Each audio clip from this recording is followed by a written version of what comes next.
Estudo 8.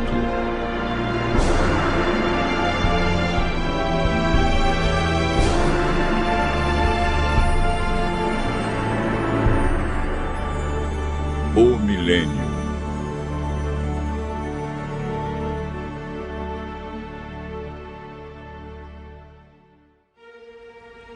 No estudo anterior, aprendemos que Jesus virá nas nuvens com milhares e milhares de anjos tocando trombetas. A Bíblia diz que ele vem de maneira visível, literal, e que todo olho o verá. Aprendemos que por ocasião da volta de Jesus, haverá 4 classes de pessoas na terra. A primeira é composta pelos justos mortos, que farão parte da primeira ressurreição. A segunda classe é dos justos vivos, que serão transformados e levados para o céu juntamente com os ressuscitados. A terceira classe é formada pelos ímpios mortos, que permanecerão na sepultura. A quarta classe é a dos ímpios vivos, que serão mortos pelo resplendor da glória de Cristo.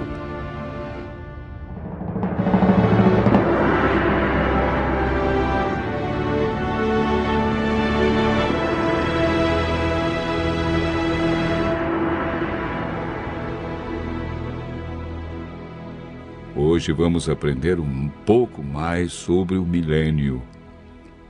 A palavra milênio não existe na Bíblia, mas ela significa um período de 1000 anos e aparece 6 vezes em Apocalipse, capítulo 20, versos 1 a 10, referindo-se ao período entre a primeira e a segunda ressurreição.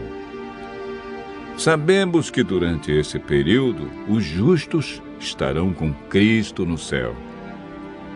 O que eles estarão realizando? Como ficará a terra durante os 1000 anos? O que acontecerá no final desse período? Durante o milênio, os salvos participarão do juízo chamado juízo de comprovação. Sobre esse assunto, o apóstolo João escreveu no Apocalipse, capítulo 20, verso 4. Vi também tronos, e nestes sentaram-se aqueles aos quais foi dada a autoridade de julgar. Vi ainda as almas dos decapitados por causa do testemunho de Jesus, bem como por causa da palavra de Deus, tantos quantos não adoraram a besta, nem tampouco a sua imagem, e não receberam a marca na fronte e na mão, e viveram e reinaram com Cristo durante 1000 anos. O apóstolo Paulo, em 1 Coríntios, capítulo 6, versos 2 e 3, afirma: Ou não sabeis que os santos hão de julgar o mundo? Ora, se o mundo deverá ser julgado por vós, sois acaso indignos de julgar as coisas mínimas? Não sabeis que havemos de julgar os próprios anjos? Quanto mais as coisas desta vida. Esse julgamento que ocorre durante o milênio não decide quem está salvo ou perdido. Essa decisão é tomada por Deus, em resposta à aceitação ou rejeição de sua graça, antes da segunda vinda. Todo aquele que não participar da primeira ressurreição não terá parte na vida eterna. Esse julgamento no qual os santos participam tem o propósito de responder a qualquer questão que os justos possam ter sobre a razão pela qual os ímpios se perderam, confirmando o veredito de Deus sobre eles. Enquanto isso ocorre no céu, qual é o cenário aqui na terra? O profeta Jeremias, no capítulo 4, versos 23 a 26, e capítulo 25, verso 33, responde da seguinte maneira: olhei para a terra, e ei-la sem forma e vazia, para os céus, e não tinham luz. Olhei para os montes, e eis que tremiam, e todos os outeiros estremeciam. Olhei, e eis que não havia homem nenhum, e todas as aves dos céus haviam fugido.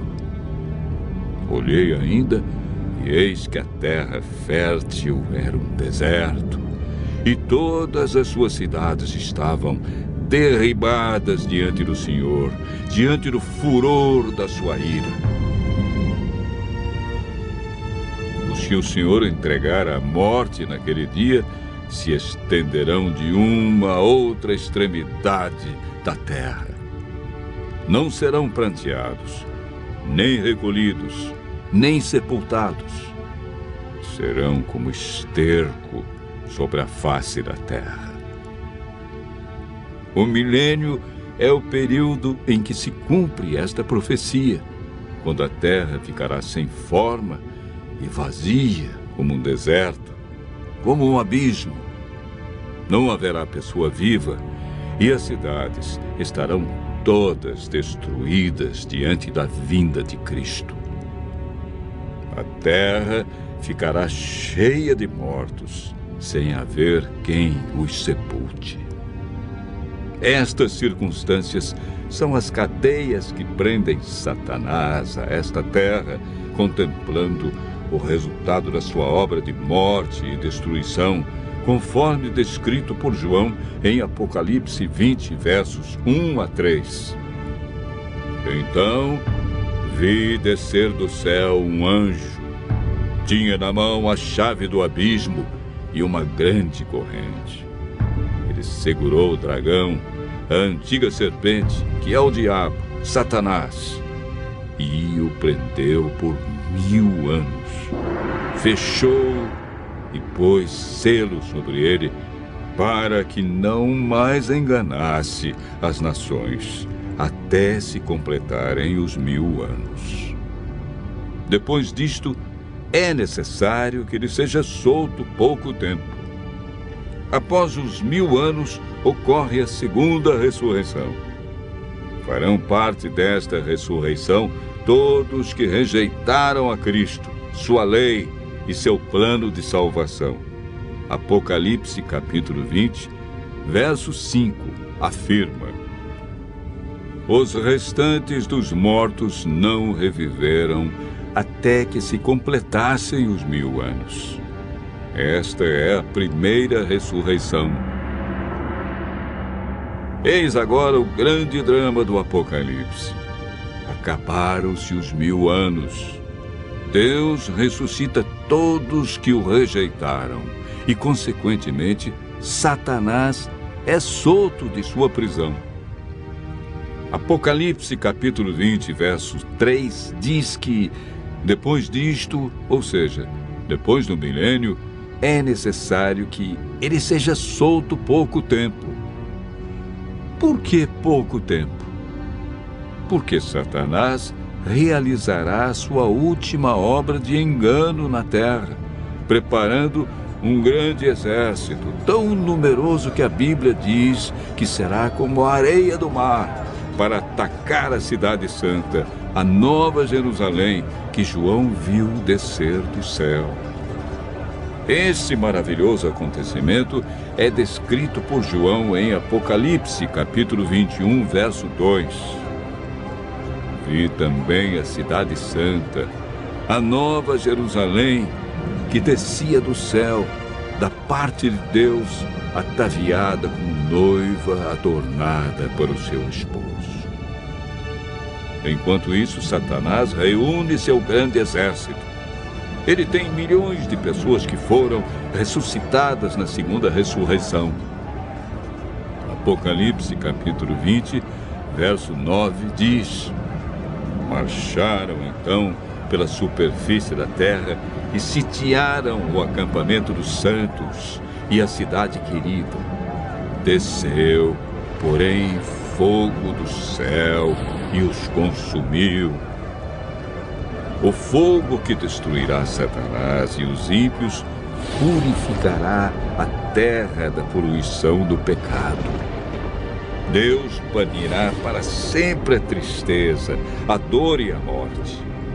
Os justos, então, receberão as boas-vindas para o seu novo e eterno lar. Nunca mais pecado, e nem pecadores, dor, sofrimento ou morte. Continue ouvindo a voz de Deus e se preparando para um novo céu e nova terra,